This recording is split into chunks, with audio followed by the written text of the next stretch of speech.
Long Paul, Sir, the military men and women and the police, whose duty it is to protect the sovereignty of the nation and quell the unrest, sometimes inevitably have to wound and kill the thieves. But killing and hurting people are an accessory. I would like to ask Long Paul whether this kind of killing is more or less sinful than general killing. The Lord Buddha clearly stated that the amount of karma accrued by any evil action more or less is measured by the degree of darkness and cloudiness of the mind as the result of such an action. The clouded mind leads to the woeful state of existence. On the contrary, if the mind is bright and clear, the blessing state of existence will be the destination. Simply put, one will enter the heaven or hell afterlife, or the karma done is either heinous or light depending solely upon the degree of cloudiness of one's mind. Regardless of the cause of the killing, once one successfully kills another, the more cloudiness of the mind as a result of the action, the more the karma. The less cloudiness of the mind, the less karma will develop. That is the rule. In the case of killing others to defend oneself, without being overpowered by any hate or anger towards the opponents, for instance, the soldier fights to protect both the lives and the safety of the nation, then that is one thing. But in the case of fighting while harboring a feeling against the foes, such feeling definitely darkens the mind. That is another thing. But if the situation has compelled you to kill the enemies in order to save the country, try to kill the least amount or merely cause fewer injuries.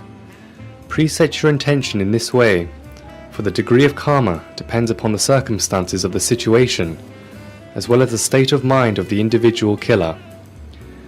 This is the first principal judgment. The second principal judgment is to consider whether after having committed the killing, how the killers feel. If they triumphantly exult, the karma is doubled. This is because, having a malicious will to kill others, they rejoice in the cruelty they have committed. Thus their minds are heavily darkened.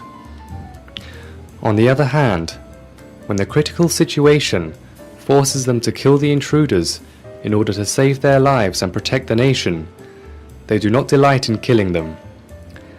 However, they later in retrospect review the cause of the conflict and are settled that it was an efficient measure to prevent a possible reoccurrence. This is because they realize the deterioration of the quality of the mind caused by the merciless conduct, as well as being conscious that both they and their adversaries are human beings. The worst is when the invaders, who intrude the borders to kill our soldiers and our border police, were perhaps deluded or deceived by their superior officers to enter into the battlefield. Or they may have been hired or intoxicated with additive drugs. When reflecting on the illusions that lead them into the brutal bloodshed, instead of delight in killing the hostile enemy, they take pity on them. If it happens this way, they who have massacred the foes have less karma than the first mentioned. Furthermore, after having killed or wounded the opponents, they arrange the burial ceremony for them. Or after having wounded the enemy, they send for the doctors or the ambulances.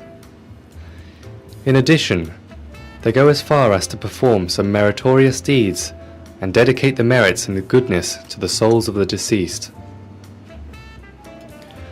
Most of all, it would be the best, after the meritorious dedication, to try not to recall the cruelty. Let it be the end of it, and don't even think about it, because it is a rule that whenever one recollects the days of wickedness, the quantity of karma in his or her mind is multiplying, because his or her mind is redarkened by the recollection. On the opposite end, each time one recalls one's good deeds conducted in the past, one's mind is accumulating brightness. Once the unpleasant event has been settled, delete its record from your memory. How do you delete it? You delete it firstly by forever not thinking about it. Secondly, you delete it by thinking only of pleasant experiences, such as meritorious deeds and wholesome actions that you have performed in the past. The best way is to practice meditation every night and visualize the crystal ball or the image of the Lord Buddha continuously in the center of your body. This is the method to upgrade the quality of the program in your mind so that karma will have no chance of developing, and instead, your merits will be growing day and night.